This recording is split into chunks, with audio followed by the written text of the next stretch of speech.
Olá, estamos começando a primeira temporada do podcast da Clínica Momento Mulher. Eu sou Hélio Fontoura e eu estou aqui com a doutora Maiara Muneishi Alves Nakazima. A doutora Maiara tem 32 anos, é ginecologista e obstetra e especialista em reprodução humana, né? Doutora, seja muito bem-vinda. Obrigada, boa noite. Obrigada pelo convite. Prazer estar aqui hoje. Você é a primeira aqui inaugurando o podcast da Clínica Momento Mulher, né, que a gente vai trocar muita ideia, né, principalmente passar muita informação, né, para as pacientes aí da clínica. Doutora, quanto tempo a senhora está na clínica? Eu estou na clínica, na verdade eu trabalho com a doutora Sueli Rezende desde 2019. Faz 4 anos. 4 anos. Isso. E você gosta da área de reprodução humana também, né? Eu faço parte da equipe da doutora que trabalha com essa parte, a doutora Sueli Rezende, o doutor Vitor Kusumoto, e eu fico mais com a parte do ultrassom, dos controles das pacientes. Legal, então tá diretamente ali com esse assunto também da reprodução humana e da ginecologia, né? Sim. Me fala uma coisa, você é casada com um médico também? Sim. Né? Como é que é essa rotina aí de casada com médico? Rotina de médico é sempre uma loucura de horário? Como é que é esse ritmo de vocês aí? Me conta um pouquinho. A gente se entende, né? Durante a semana, tem alguns dias da semana que a gente não se vê. De segunda a sexta, geralmente a gente não almoça junto. Só que médico entende médico. Então, eu tenho um plantão, ele é tranquilo, ele me ajuda às vezes. Ele é cirurgião geral, Dr. Jorge. Ele me ajuda às vezes a fazer uma cesárea, às vezes quando eu preciso de um auxílio. E eu acho muito bacana, assim, a gente poder dividir experiências dentro da nossa área, sabe? Vocês então trabalham junto em algumas situações, Em algumas situações. Eu não trabalho tanto na área dele, né? Ele faz mais cirurgia por vídeo, vesícula, apêndice, mas alguns momentos ele me ajuda e a gente tenta se encontrar nessa loucura, assim, que é o nosso dia a dia.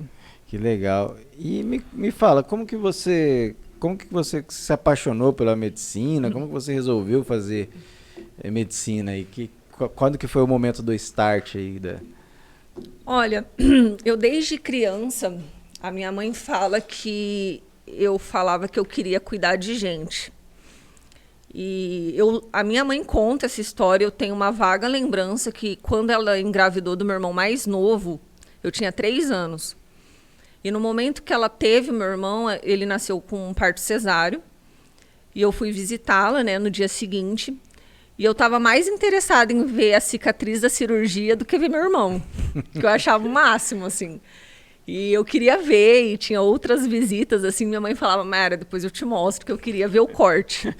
Que eu estava super curiosa. Então, é desde muito cedo, assim, que eu gosto de cirurgia. Eu era curiosa em relação a isso.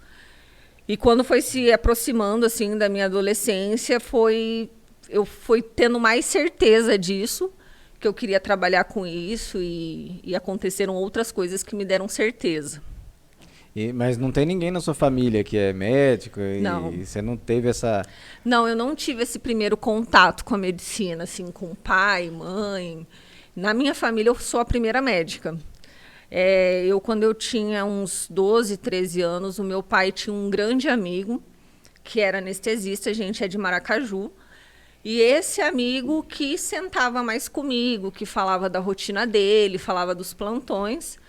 E um dia ele estava em casa, num churrasco à tarde, ele estava de sobreaviso, e ligaram para ele falando que tinha uma cesárea. E ele virou para mim e falou, Mayara, você quer assistir? Eu tinha 13 anos, falei, opa, vamos. E aí eu me troquei, fui, e eu achei, assim, incrível. Fiquei maravilhada de assistir aquele momento, a anestesia, a cirurgia em si, de ver um neném nascendo, é muito emocionante. Naquele dia, assim, eu tive certeza que eu queria fazer medicina. Só que passei mal, não tinha me alimentado direito, dei trabalho. Só que depois, nos outros dias, eu me alimentava bem, continuei acompanhando ele. E aí eu tinha certeza. Aí era aquilo que eu queria. Com 13 anos eu tinha certeza já. Tanto que eu saí de casa para estudar melhor, assim, em escolas melhores. Eu vim para Campo Grande morar sozinha com 15 anos, que eu tinha certeza que eu queria fazer uma faculdade disputada, e eu sabia que Maracaju, às vezes, não tinha tanto uma educação tão boa, assim, digamos. Todas as possibilidades. Né? Exatamente. Eu saí de casa com 15 anos para estudar, já para me preparar para isso, que eu tinha certeza que era o que eu queria. Então, com 13 anos, você já era estagiária do doutor lá de Maracaju. Já. Só assistia, né? Mas eu assisti algumas pequenas cirurgias, né? Lá tem um hospital que bem legal, assim, então eu assistia tirar lipoma, apêndice. Mas isso é um privilégio muito grande, né? Sim, sim. Cidade pequena, as pessoas se conhecem, e ele era anestesista. O anestesista, ele participa mais ativamente do início da cirurgia, fica um pouco mais Depois de fica mais cantinho, assistindo né? ali, né?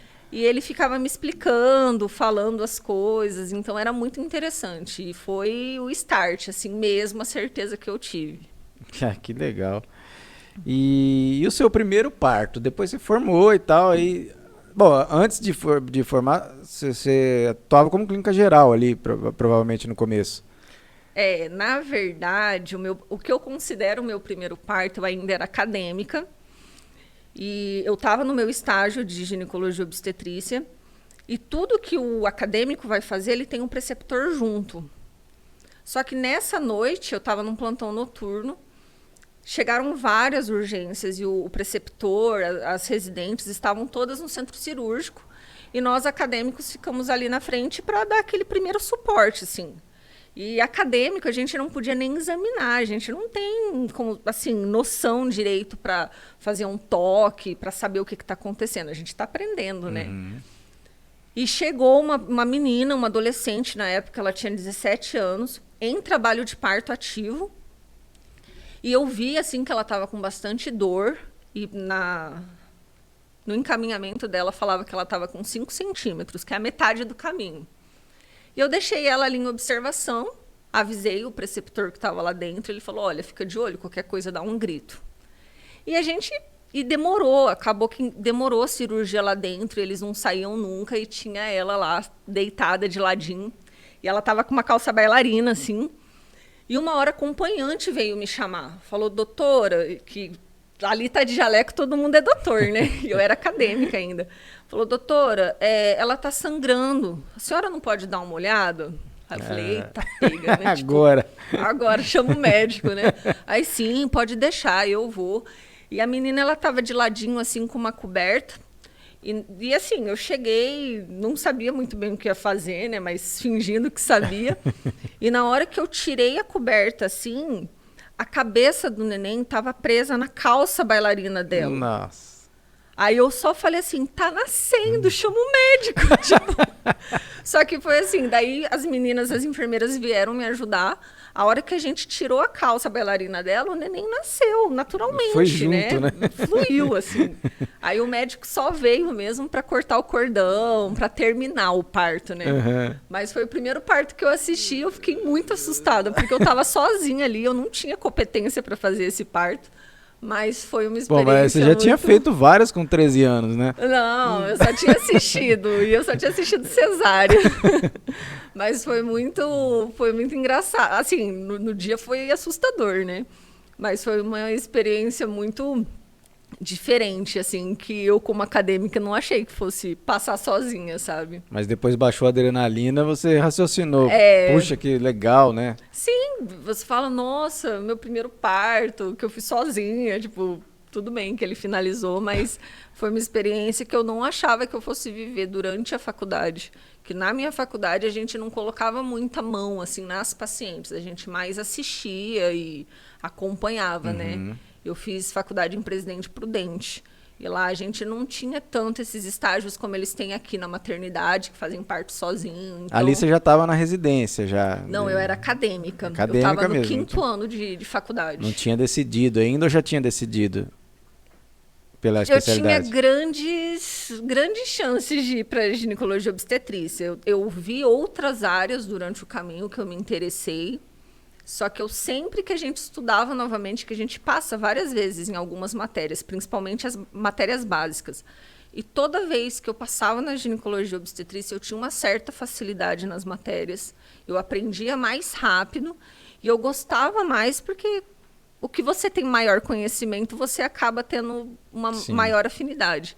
Então, eu sempre gostei assim de acompanhar a gestante, acompanhar o parto. É um momento que emociona muito. Até hoje, dependendo do parto, dependendo da intensidade, dá umas lagrimazinhas, assim, sabe? A gente segura, respira fundo para continuar. Porque é um momento muito emocionante. Com certeza. Para o casal, o nascimento do primeiro, do segundo filho, qualquer filho, né? É muito emocionante. E a gente se emociona muito também. Então, eu acho que é muito gostoso você acompanhar um casal fazendo pré-natal. Você tá ali no momento mais importante da vida deles. E todo mundo fica bem, você vê aquela família nova se formando. Isso é muito legal. E eu gosto muito. E eu tentei até fugir, mas não consegui.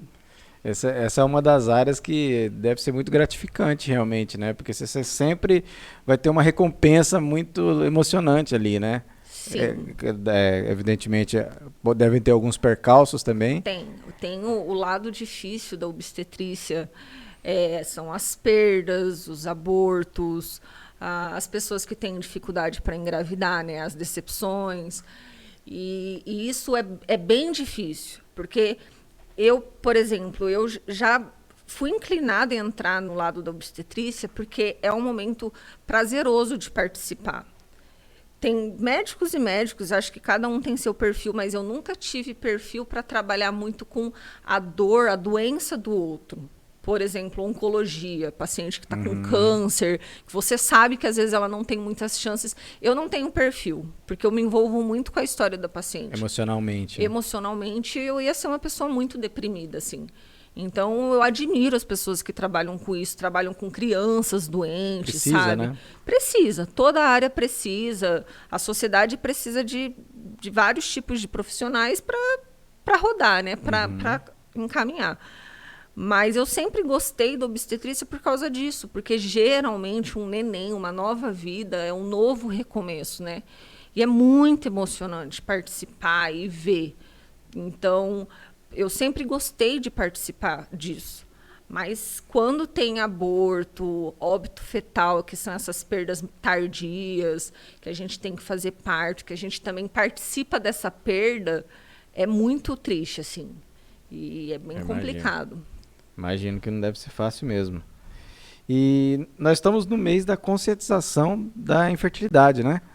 É um tema que está sendo levantado, é um tema muito importante. Você que também tem essa especialidade aí, atua com pacientes com infertilidade.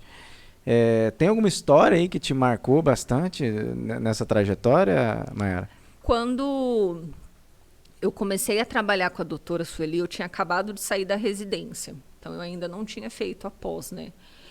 E eu comecei a trabalhar com ela e uma vez por mês para São Paulo para fazer a pós. E estava ali trabalhando com ela, meio que aprendendo na prática e tendo a teoria lá em São Paulo. E logo que eu comecei a trabalhar, uma paciente me procurou, que ela estava tentando engravidar há algum tempo, e ela tinha dificuldade, tem toda a frustração, e quer saber o que está acontecendo.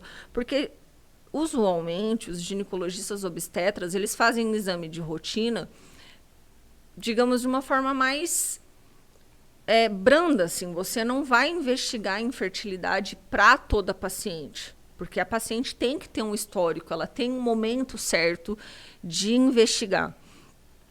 E ela chegou para mim, eu sempre fiz todos os meus exames, sempre foi tudo certinho, nunca deu nada, por que eu não estou conseguindo engravidar? E são pacientes que chegam ansiosas, chegam chorando, às vezes já passaram por outros médicos que às vezes não têm a especialidade ou não sabem investigar e demora para ter o resultado. E a gente iniciou um coito programado, que é um dos tratamentos da reprodução humana. Essa paciente ela tinha síndrome do ovário policístico, que é uma causa bem comum de infertilidade. E ela tinha uma desordem hormonal, digamos assim, que prejudica a ovulação dela. Então, às vezes, ficava alguns meses sem ovular, e a paciente sem ovular, sem apresentar o óvulo, ela não vai conseguir engravidar. E a gente fez esse coito programado, eu acompanhei ela, e na primeira tentativa, no primeiro ciclo, ela engravidou. Ah, que legal. Ela engravidou e ela ficou muito emocionada, assim, e ela fez questão de fazer o pré-natal comigo. E eu acompanhei ela, o marido dela, eles são muito queridos. Fiz o parto da filha dela. E foi muito legal que no parto da filha dela, tanto meu marido foi me auxiliar. E na hora que estava nascendo, que a menininha começou a chorar, ela falava assim: olha, doutora, você que fez, você que fez. E as pessoas olhavam assim. Eu falei: não, eu te ajudei a fazer. Tipo, não fui eu que fiz. Tamanha gratidão, né? E foi muito legal, assim. E ela depois acompanhou o puerpério, ela colocou o DIU comigo, faz a rotina comigo, me acompanha nas redes sociais, manda mensagem de vez em quando. Então, são histórias que você vê uma investigação, uma orientação correta fez a paciente realizar aquele sonho dela de ser mãe. É uma pessoa que sempre vai ser grata pelo meu serviço. Eu só fiz o meu serviço, né? Só que eu acompanho ela pelas redes sociais, eu vejo ela com a filha dela. Ela até ia vir hoje, mas a filha dela tá doente e não deu. Mas é uma pessoa que eu fico feliz, eu sinto essa gratidão da parte dela. E me dá uma razão, assim, falar...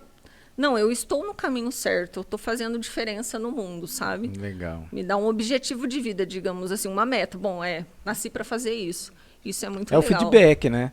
Na verdade, porque tem muito paciente que provavelmente acabou ali, ele não entra mais em contato, mas quando você tem essa proximidade, consegue se conectar, né? E o paciente de reprodução, o paciente que tem infertilidade, porque assim, a grande maioria dos casais, em um ano, tentando engravidar, sem nenhum método, eles vão conseguir engravidar naturalmente. Na verdade, se você parar para pensar, na nossa primeira fase, no nosso primeiro contato com a vida sexual, a gente tem medo de engravidar. Porque a gente é discriminado, principalmente a mulher. Uma jovem, uma adolescente grávida, ela vai sofrer discriminação, ela vai ser mal falada, a gente tem um pouco de discriminação em relação a isso, e a culpa recai sobre a mulher. Então, a mulher, ela acredita, a jovem, né, que assim, se ela tiver uma relação sexual desprotegida, ela vai engravidar. Ela fica morrendo de medo e toma pílula no dia seguinte. São altas histórias que a gente pega no consultório também dessa primeira fase. Só que daí a mulher se cuidou, usou os métodos, estudou, começou a ganhar dinheiro, casou, está com uma vida preparada. É um casal que tem tudo para ter uma criança num espaço adequado, desenvolver uma criança, ter tempo, ter dinheiro, ter recurso, né? Na hora certa, aí não consegue engravidar. E aí a família cobra. Eu digo isso o dia que eu coloquei a aliança no dedo, a minha família inteira perguntou quando que eu vou engravidar. Ah, mas você já não está ficando velha. Você já quer responder isso para eles, não? Espera mais um pouquinho. E assim, a mulher, ela, diferente do homem, ela tem um prazo. O relógio biológico da mulher é muito injusto. Então, hoje a mulher estuda como homem, trabalha como homem, a gente tem essa independência financeira, né? Só que quando se depara com essa dificuldade de engravidar, é uma frustração muito grande. E às vezes não conta para ninguém. E às vezes é uma mulher que ela tá ali tentando, que ela tá sofrendo toda a menstruação. Sozinha, às vezes. Sozinha. Né? Às vezes ela tem vergonha de comentar com as outras pessoas que, eu tô tentando engravidar, porque, vai que não dá certo. E aí as pessoas vão ficar cobrando. Aí o primeiro trimestre é o que tem mais riscos de aborto, né? Então, tem muitas pessoas que não contam que estão grávidas até completar 12 semanas, com medo de sofrer um aborto, de contar para as pessoas ficarem felizes e depois acontecer alguma coisa. Então, tem tudo isso. A infertilidade, ela é classificada antes dos 35 anos, depois que você está 1 ano tentando engravidar, tendo relações... digamos, umas 3 relações por semana, sem nenhum método contraceptivo. Depois de 1 ano, o ideal é o casal procurar ajuda para investigar. Porque não são só causas femininas, existem causas masculinas também. E são coisas que as pessoas não investigam antes de perceber que tem um problema. Então, igual, por exemplo, o homem, um exame super importante é a análise seminal, o espermograma. Ninguém faz espermograma de rotina. Você vai fazer quando já está investigando. Primeiro, geralmente, é a mulher, né? Na reprodução humana, a gente investiga o casal. Na primeira consulta, a gente já faz uma entrevista. Já convida o casal. O casal para tentar ver quais são as possíveis causas pelo histórico deles. Mas quem procura geralmente é a mulher, né? Primeiro. Geralmente é a mulher. É que a mulher, é como eu falei, no primeiro contato com a vida sexual, ela tem muito medo de engravidar. Só que quando a mulher resolve ser mãe, ela tem esse desejo, geralmente é a mulher que quer ter filho.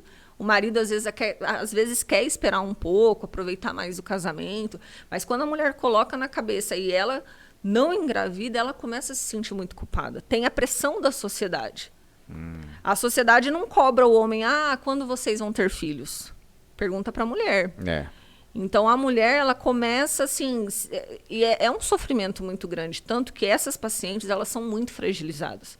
São pacientes que precisam ser acolhidas, às vezes você precisa escutar, e tem infindáveis, diversos tipos de problemas, né? Às vezes coisas mais simples, como o ovário policístico, que eu te falei. Às vezes uma endometriose profunda, que precisa de cirurgia. Tem causas mais graves, que precisam de tratamentos mais graves. Mas tudo isso a gente só vai saber depois que investigar. E a gente investiga tudo numa primeira consulta de reprodução. Imagina. Me fala uma coisa, você ainda conta os partos? Quantos você já fez? Eu perdi as contas. Os partos normais, eu perdi a conta na primeira semana de residência. Eu lembro que eu parei no 18, na primeira semana de residência. Então você imagina, né? Cesárea eu contava, porque demora um pouco mais para a gente começar a fazer cesárea sozinho. Mas eu não tenho a menor ideia. Não tenho a menor ideia. Então já passou de milhares aí uma conta por cima aqui. Talvez sim.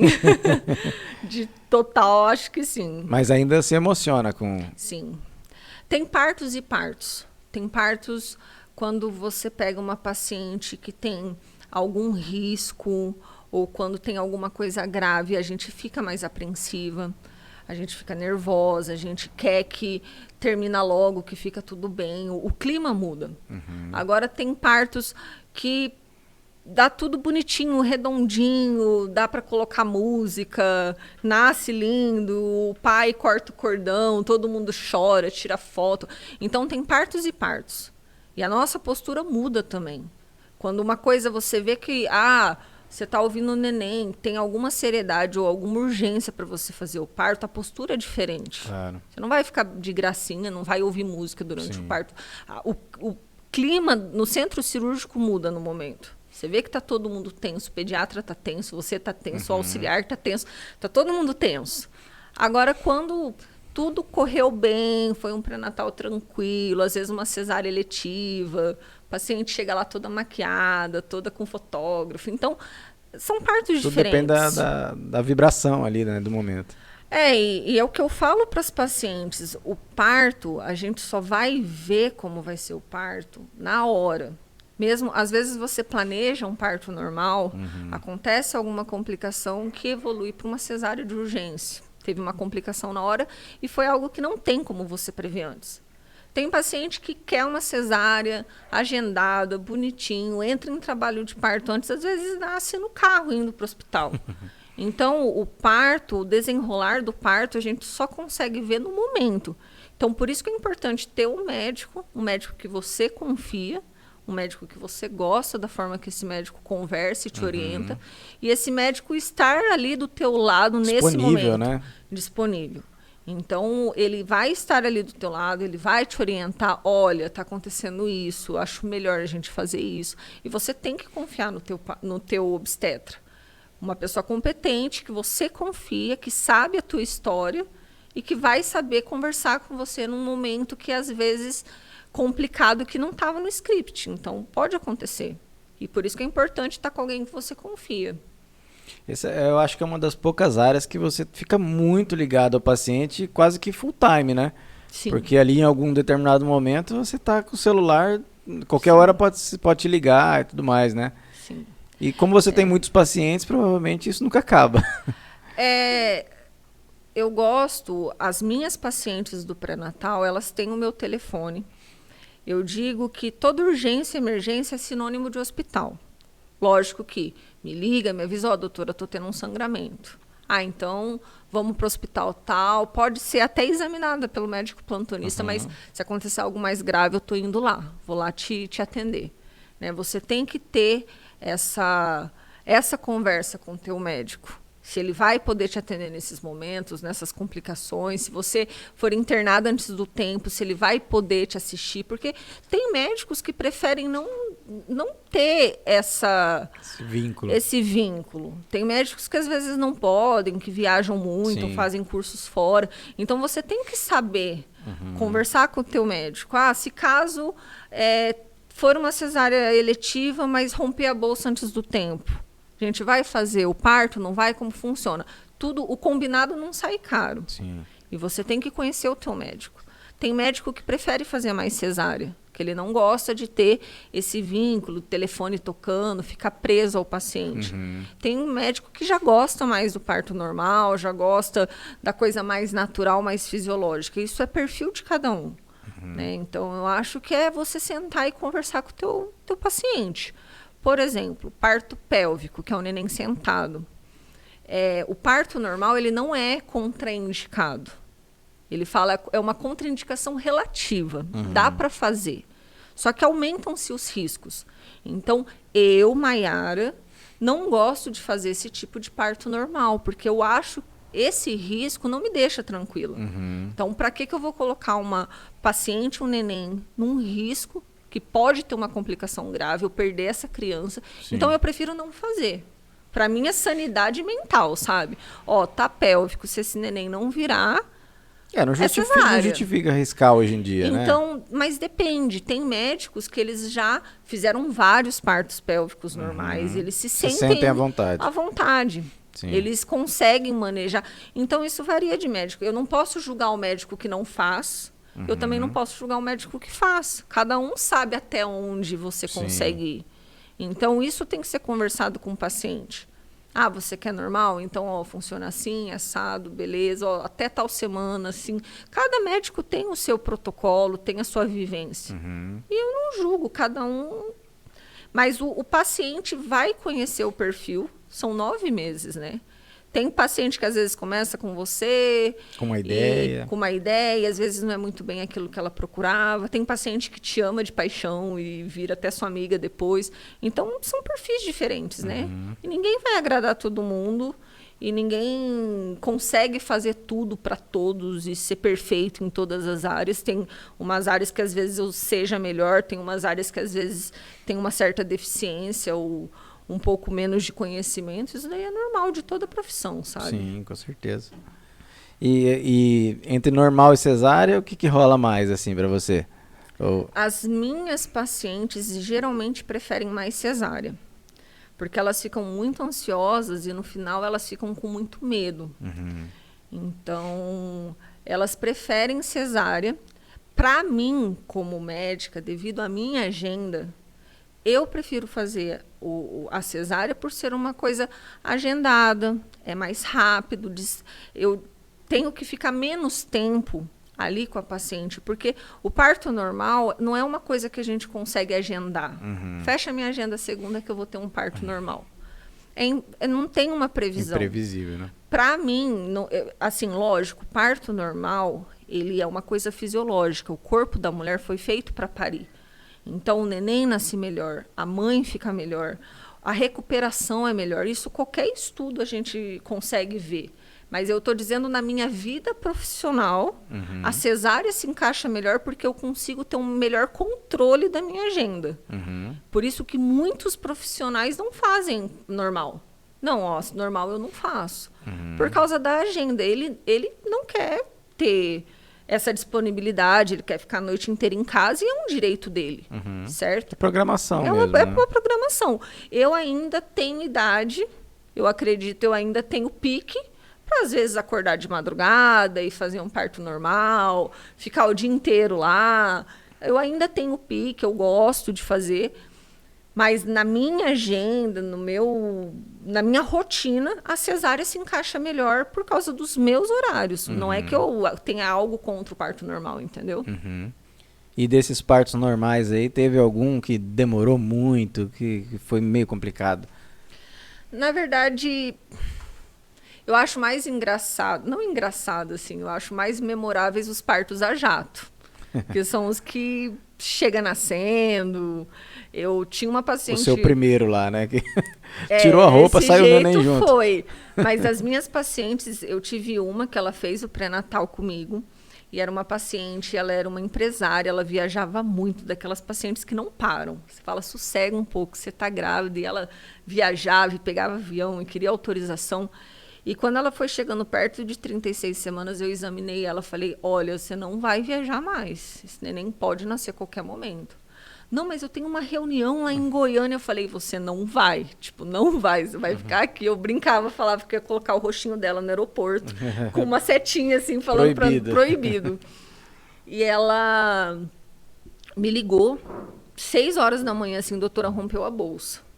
Eu falei, bom, vai indo para o hospital, o plantão pode ir lá te examinando, eu vou me trocar e já tô indo.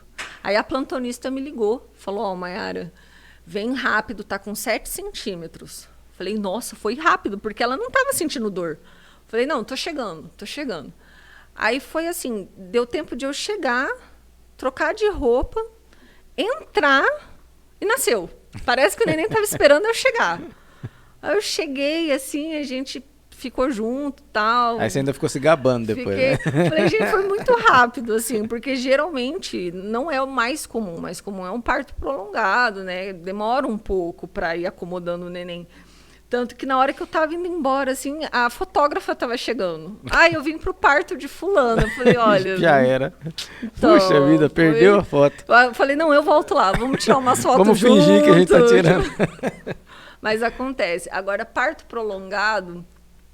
Às vezes, a gente tem um documento, um partograma, que a gente vai colocando os dados do parto, né, do trabalho de parto, que é a descida do neném, a dilatação, as contrações, as coisas que a gente pode fazer para melhorar o parto em si, né, o trabalho de parto em si. Tem alguns sinais que o negócio não está andando legal. Então, não está tendo uma dinâmica legal, não está tendo uma contração eficiente para ter a dilatação. Vamos usar tal medicação para melhorar isso. Fazer a paciente fazer um pouco de exercício, ficar em pé, exercício de bola. Melhorar a dor. Hoje tem banheira, chuveiro, água quente, ajuda a paciente a relaxar, ficar um pouco menos nervosa, porque é um parto doloroso, né? Mas tem que estar com alguma pessoa, um médico responsável ali do lado, para estar te orientando em relação a isso. Porque não adianta eu te deixar ali numa sala, é normal, é natural, porque alguns partos complicam.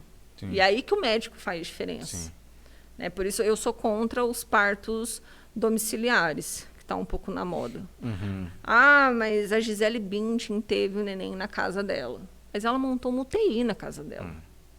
Ela não teve sozinha. Fica fácil, né? Porque se esse neném nascesse com uma parada cardíaca, ia ter 3 pediatras lá para atender, ia ter um UTI, ia ter medicação, porque essa complicação no parto normal é uma coisa que, como eu falei, você só vê na hora.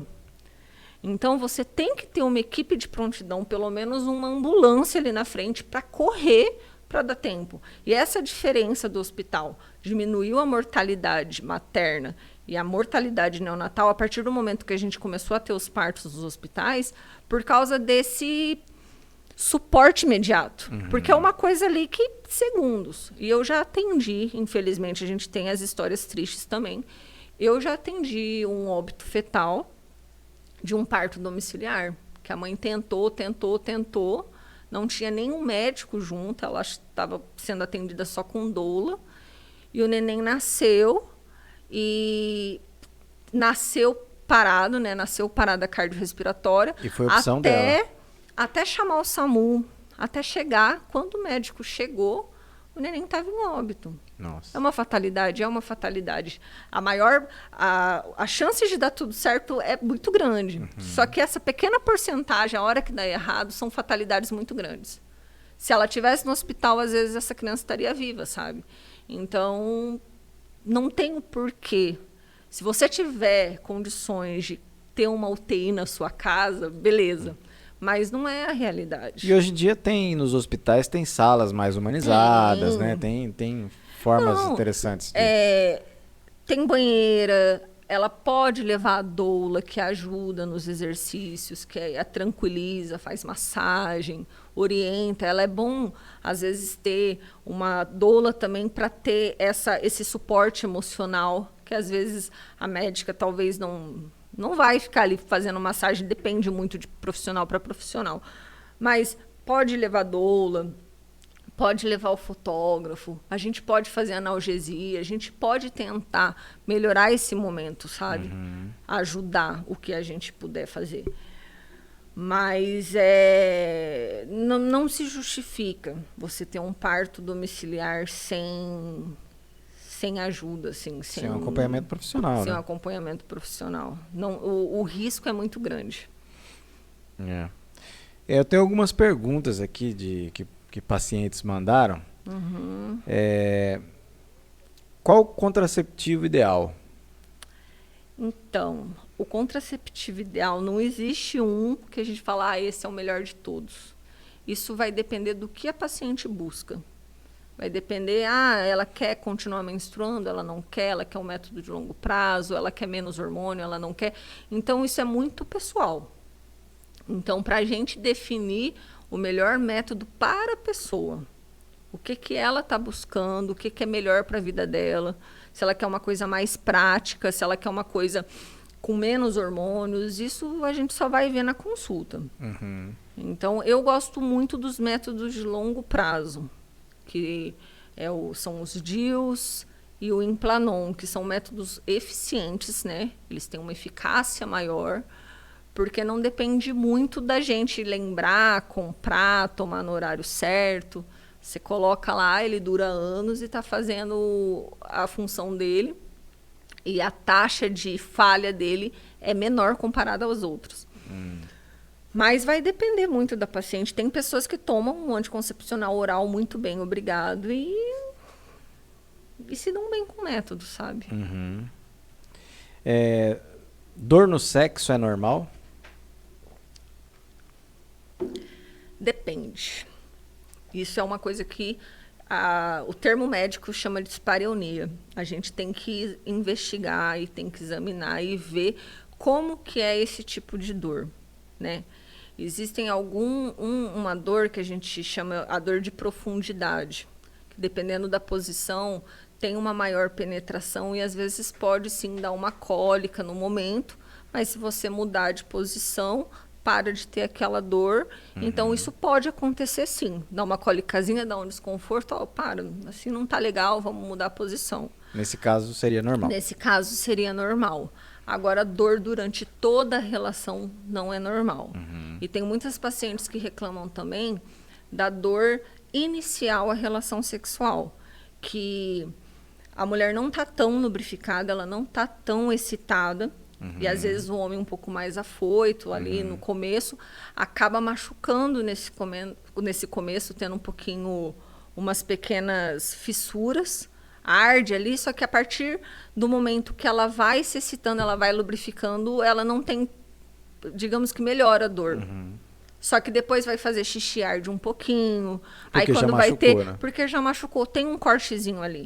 E às vezes a paciente não está sendo excitada de uma forma muito legal, ou ela está tendo algum problema com essa lubrificação. Isso é uma coisa que a gente tem que investigar também. Não é algo que deveria acontecer, né? Tem uma outra aqui, ó. Preciso fazer testes para DST? Precisa. Na verdade, o ideal seria, a gente fala da dupla proteção. Eu falo no consultório, o problema, a mulher, a jovem, a adolescente, ela sabe o momento que ela quer iniciar a vida sexual. O problema não é a idade, não é a quantidade. Só que você tem que orientar essas jovens a fazer com responsabilidade. E o ideal é você ter a dupla proteção, você ter um método contraceptivo para evitar gestações indesejadas, muito nova, num período inapropriado da vida dessa mulher, e um método para evitar doenças sexualmente transmissíveis, que geralmente é a camisinha. O ideal é você ter os dois juntos. Né? O duro que a camisinha ela está sendo muito menosprezada atualmente. A gente está tendo um índice alto das DSTs aqui em Campo Grande. Tem. Então, e é muito assustador atender uma adolescente de 15 anos com uma herpes genital. Elas ficam desesperadas. Que às vezes teve um namoradinho só, está iniciando a vida sexual, elas ficam assustadas. Então, tem que fazer, mas o ideal é orientar antes de você pegar alguma DST. Porque existem DSTs que têm cura, mas existem DSTs que não têm, como HIV, coisas mais graves. Existem DSTs que deixam sequelas. Né? Se você pegar aí uma gonorreia, uma clamídia, você pode ter uma doença inflamatória pélvica, você pode ter uma obstrução tubária, mesmo sem sentir nada. E lá na frente, quando você desejar engravidar, você não consegue engravidar e você não sabe por quê. Olha só. Você está com a trompa obstruída. Então, você tem que orientar os jovens, principalmente, né? Antes de iniciar a vida sexual, preferencialmente, para eles saberem, digamos assim, ter a relação sexual mais com responsabilidade. Para não engravidar e não pegar nenhuma doença. Em tese, já deveria ter muita informação sobre isso, né? O Brasil é um país conservador, né? E é complicado. Já se falou de educação sexual. Só que, quando começa a falar de educação sexual, é complicado. Porque tem muitos pais que não querem falar com os filhos sobre isso. Tem muitas pessoas que acham que esconder vai postergar este momento, que às vezes você falar de sexo com o adolescente, você está estimulando o adolescente a fazer sexo. E realmente não é isso. Você tem que orientar para quando a pessoa se sentir pronta para esse momento, ela ter a consciência. Ela ter a consciência e ela se cuidar. Você tem que... E eles são muito jovens, às vezes... querem agradar o namorado, querem fazer uma coisa sem querer ainda, sabe? Então, tem que ter essa conversa dentro de casa. Ou, se você não consegue conversar com o teu filho, levar no médico para conversar. Eu tenho algumas mães que não conseguem conversar, levam as adolescentes 12, 13 anos e elas me perguntam. Eu falo, se você quiser ficar aqui sem a tua mãe tirar suas dúvidas, para mim, tranquilo. Aí a mãe, tem mães que, ok, tudo bem, saem da sala e a adolescente tira as dúvidas dela. Porque é uma idade de muita mudança, né? E elas são curiosas. E acontece todo mundo. Todo mundo vai ter sua primeira vez. Todo mundo tem suas dúvidas, seus medos. E quanto mais orientada essas pessoas, melhor o futuro para elas, né? Sim. Fazer um planejamento. Se hoje a gente tem essa liberdade sexual, a gente também tem que orientar, elas têm que ter informação. Porque se a liberdade sexual não for orientada, ela não tiver responsabilidade, aí vira libertinagem. Aí começa a ter DST. Eu já vi grávida de 11 anos. Que a partir do momento que a adolescente menstrua, ela está apta a engravidar. Então, eu já vi, e é muito triste. É complicado. É uma criança gerando outra, né? Então, você já pegou esses casos assim? Já. Então? No SUS tem muito. Porque são pessoas, às vezes, que não têm muita informação. Né? E tem um histórico familiar de gravidezes na adolescência. Minha mãe engravidou jovem, minha avó engravidou jovem, e ninguém conversa com ninguém e o ciclo continua. De ter gestações muito precocemente, de ter várias. No SUS eu atendi pacientes na 9ª gestação. A 9ª, hoje em dia, sabe? Hoje que a mulher tem esse acesso ao planejamento familiar, consegue se programar, consegue decidir quando engravidar. Tem pessoas ainda que engravidam... Não aprendeu de jeito nenhum, né? Não aprendeu e não corre atrás. Então, tinha que mudar um pouco o país nessa questão de educação sexual porque seria melhor para o sistema de saúde, para o SUS, para a saúde em si, Porque uma jovem mal informada é uma jovem que vai engravidar cedo ou que vai contrair uma DST, uma IST. É uma jovem... Eu atendi um caso na residência que ela engravidou, ela tinha 15 anos, ela escondeu a gestação dos pais, ela não fez pré-natal, ela evoluiu para doença hipertensiva da gestação, né? A pré-eclâmpsia. E ela amarrava a barriga, não tinha acompanhamento, e ela convulsionou na escola. Levaram ela para o posto de saúde. No posto de saúde, quando foram examinar, os médicos viram aquela barriga amarrada e falaram, opa, pera lá. Fizeram o teste, ela estava grávida, ninguém sabia como que era esse neném, como que estava esse neném, não tinha tido acompanhamento nenhum. Ela foi para a Santa Casa, eu era residente, teve que fazer uma cesárea de urgência, porque era uma pré-eclâmpsia grave. Nossa. A nenenzinha nasceu super prematura, foi para UTI, mas sobreviveu. Só que a adolescente acabou falecendo. Nossa. E assim, aquelas histórias trágicas, que se às vezes ela tivesse... Primeiro, se ela tivesse informação, ela não teria engravidado na adolescência da forma que engravidou, né? Já começa por aí, mas digamos engravidou. Se ela tivesse feito pré-natal, se ela tivesse acompanhamento, o desfecho não seria tão trágico. Então, falta esse tipo de orientação para os jovens, principalmente para os jovens que estão iniciando, assim, né? Em muitos casos você acha, então, que essa educação devia vir na escola também? Sim, eu acho. Eu acho que a gente... Não é que a gente vai instigar o adolescente a fazer, a ter relação, a se cuidar, é ter aquele amor próprio.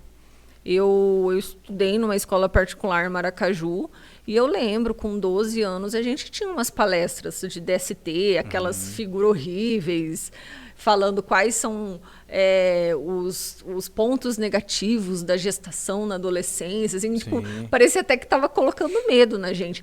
Mas não é por isso que a galera começou a transar com 12 anos. Sim, sim. E em casa eu tive sempre muita liberdade para conversar com a minha mãe em relação a isso. Os meus pais sempre tiveram uma cabeça mais evoluída, sei lá. Tanto que a primeira vez que eu fui numa ginecologista, meu pai que me levou. Eu estava morrendo de vergonha. Mas meu pai me levou, sentou comigo, conversou com a médica. Eu lembro que ele levantou e falou, olha, agora eu vou te deixar conversar, tirar suas dúvidas, ficar mais à vontade. E saiu, assim. O meu pai era super tranquilo. E você vê, é uma pessoa que sempre me ajudou. Quando eu estava na faculdade, comprava meu anticoncepcional. E ele falava na frente da vendedora assim, olha, se você engravidar, você vai vir comigo? Tipo, as meninas falavam, nossa, que bonitinho seu pai.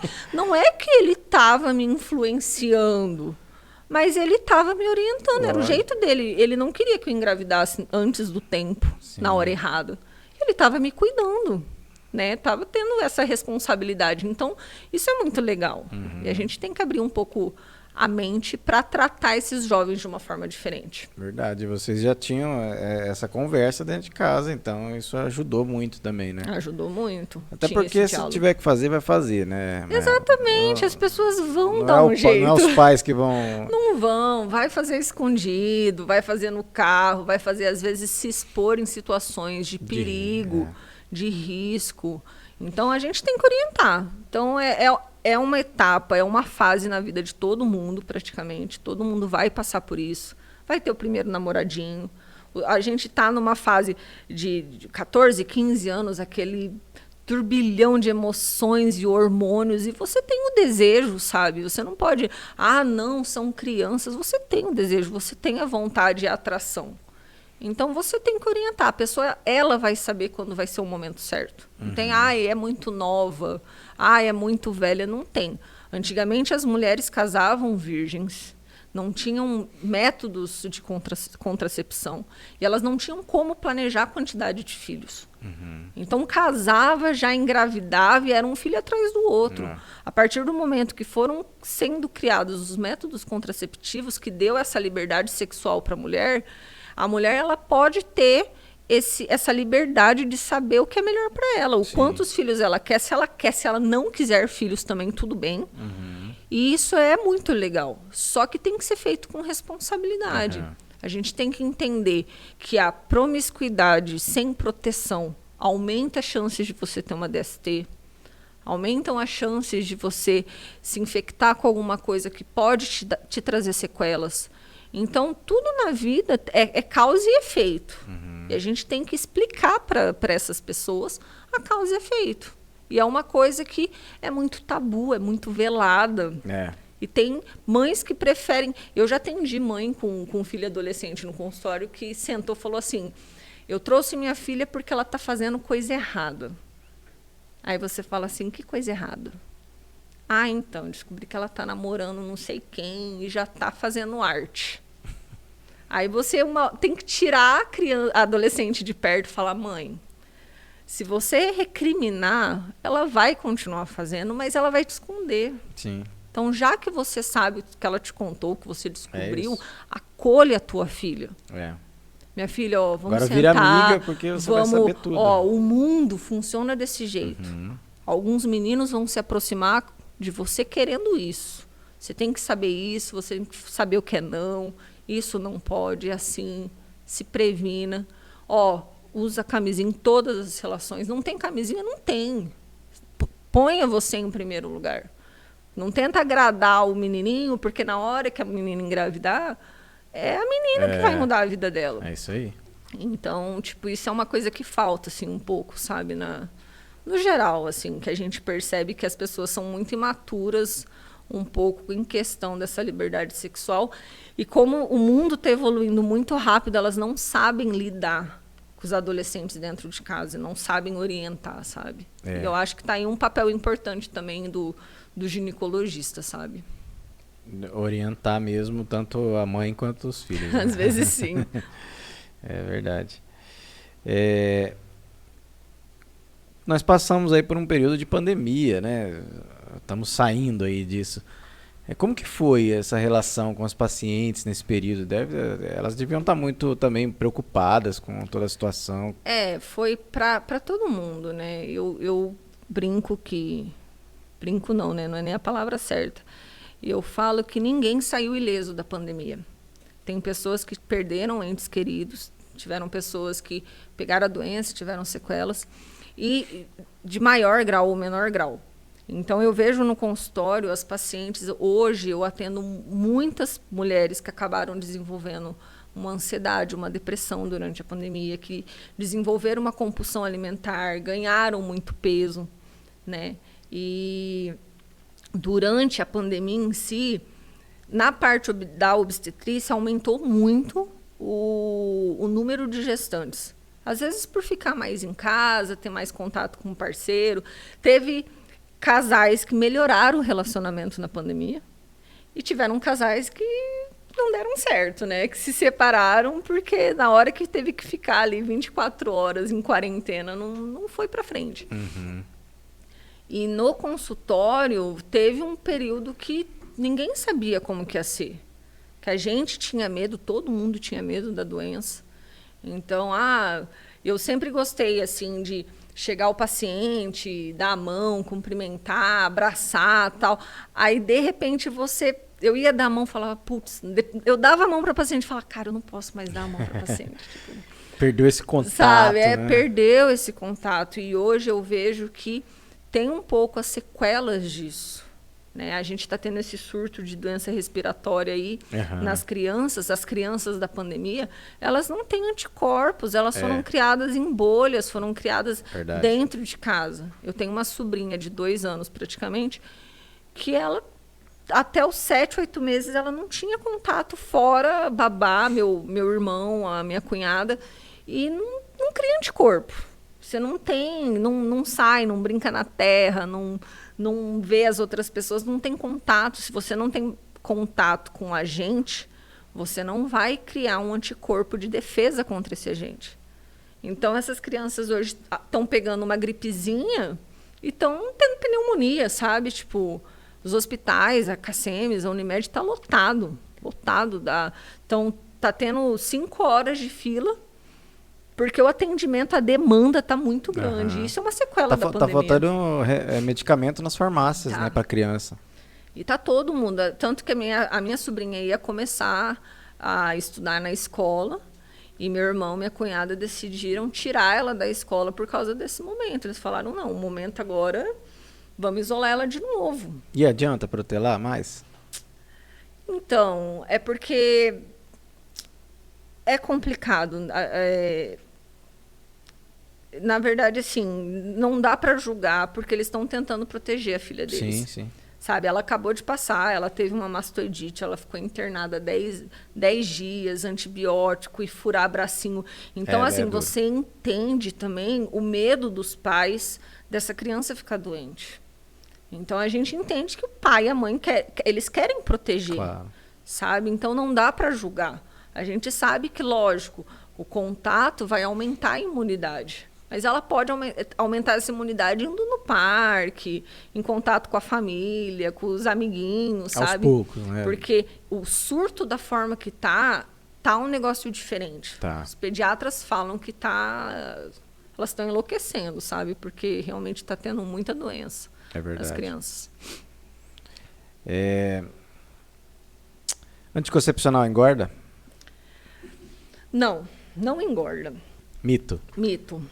Tem alguns anticoncepcionais que fazem um leve inchaço, um leve edema, sabe? Mas tem muitas pacientes que ficam se boicotando e colocam a culpa no método contraceptivo para, eu engordei 15 quilos usando certo anticoncepcional. Não, assim não. Você tem que ver a sua alimentação, a sua atividade física, porque em outros lugares também você está errando, porque ninguém engorda 15 quilos usando só o método contraceptivo. Isso aí é mito. Uhum. E, por fim, anticoncepcional pode causar infertilidade?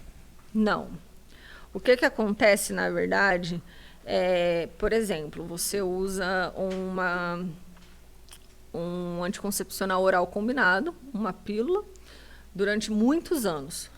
Aí as pessoas têm essa dúvida, mas meu ovário, porque o ovário ele atrofia, né? Você está bloqueando o funcionamento dele, ele fica pequeno enquanto você utiliza o anticoncepcional, e a partir do momento que você suspende, o teu organismo volta a estimular ele volta para o tamanho normal e você volta a ovular normalmente. Uhum. Pode demorar uns meses a mais, uns meses a menos, isso é bem particular, só que ele não interfere no funcionamento do teu ovário. O que acontece, o que realmente na reprodução é bem importante, é a idade da mulher. A mulher, diferente dos homens, ela nasce com os óvulos prontos, e a gente vai utilizando eles ao longo da vida. Eles vão sofrendo atresia, uns ovulam, e a gente vai perdendo esses óvulos ao longo da vida. Mesmo utilizando anticoncepcional ou não, a gente tem essa atresia. Os homens produzem milhões de espermatozoides todos os dias durante toda a vida. Então, se você quiser ser pai aos 90 anos, às vezes mesmo fazendo uma fertilização in vitro, você vai conseguir. Uhum. A mulher não, ela tem esse relógio biológico. Então, o tempo da mulher a fertilidade está muito relacionada à idade. Depois dos 35 anos, a gente sabe que a mulher já perdeu, assim, 75% da reserva ovariana. E além de ter menos óvulos, né, a cada ciclo, a qualidade desses óvulos vai decaindo com a idade. Então, uma mulher de 42 anos, a probabilidade dela engravidar naturalmente é muito menor. Uhum. Porque ela tem menos óvulos, ela às vezes começa a ter ciclos que falham, que ela não ovula, e às vezes mesmo ovulando, esse óvulo não tem uma qualidade muito boa para gerar um embrião saudável, para gerar uma gestação. Então, o que acontece? Às vezes a pessoa está usando anticoncepcional, comecei a utilizar com 20 anos, foquei na carreira, fiquei utilizando aí por 20 anos, 40 anos, vou engravidar.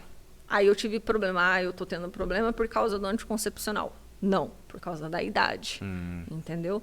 Isso é mais importante para a mulher a questão da idade, para definir o momento certo para engravidar, para se planejar. Por isso que hoje em dia está muito famoso o congelamento de óvulos. As famosas querem postergar, querem engravidar com 40 anos, 45. Elas jovens já congelam esses óvulos porque o óvulo que ela congelar vai ter a idade dela. 30, 32 no momento do congelamento, né? E lá para frente, 40, 45 anos, ela vai utilizar esse óvulo congelado, fazer um método de reprodução e vai engravidar. Que é o que as famosas hoje em dia estão fazendo. A Ivete Sangalo, Paulo Oliveira. Né? Então, tá ficando cada vez mais comum por causa disso. A questão, a mulher, ela quer focar na profissão. Às vezes, ela demora para chegar onde ela quer. Só que tem que ter essa ciência da idade. O ideal, assim, que a gente considera uma gestação de não risco é engravidar até os 35 anos. Depois disso, às vezes, você pode ter problema para engravidar. Não é que todas terão. Como eu disse, é algo muito particular de cada um. Depende da genética, depende do teu tipo de vida, se você é obesa, se não é, se você come bem, se você fuma, se usa droga. Tudo isso vai interferir na saúde do teu ovário. Sim. E você só vai saber se você tem facilidade para engravidar ou não a hora que você começar a tentar. Hoje eu tô aqui, eu nunca tentei engravidar. Às vezes amanhã eu começo e na hora que eu for tentar, passa um ano, nada, falo, bom, agora eu vou me investigar, entendeu? Então você só vai saber quando você realmente for tentar. Isso é uma coisa que gera muita frustração e muita expectativa para a mulher. Porque é uma coisa que não tem como a gente... Ah, não, esse mês eu vou engravidar. Não depende só da gente, sabe? São muitos fatores, né? São muitos fatores. A grande maioria em um ano vai engravidar. Às vezes para o anticoncepcional, ó, calma, às vezes leva uns meses para o seu ovário voltar a funcionar. Namora bonitinho, tenha paciência, a gente tenta mostrar quando é o período fértil, que ela tem mais chances de engravidar, tenta orientar. Dá as vitaminas pré-concepcionais, faz tudo certinho, né? Antes de pensar em engravidar, o ideal é procurar um médico para fazer os exames, para já começar esse acompanhamento antes de engravidar. Aí depois, ó, se você está com muita pressa, então, ó, passou 6 meses, como eu falei, o protocolo é 1 ano antes dos 35, depois dos 35 são 6 meses de tentativa. Então, passou 1 ano, não engravidou, bom... Vem você, seu marido, vamos fazer uns exames, vamos ver, vamos...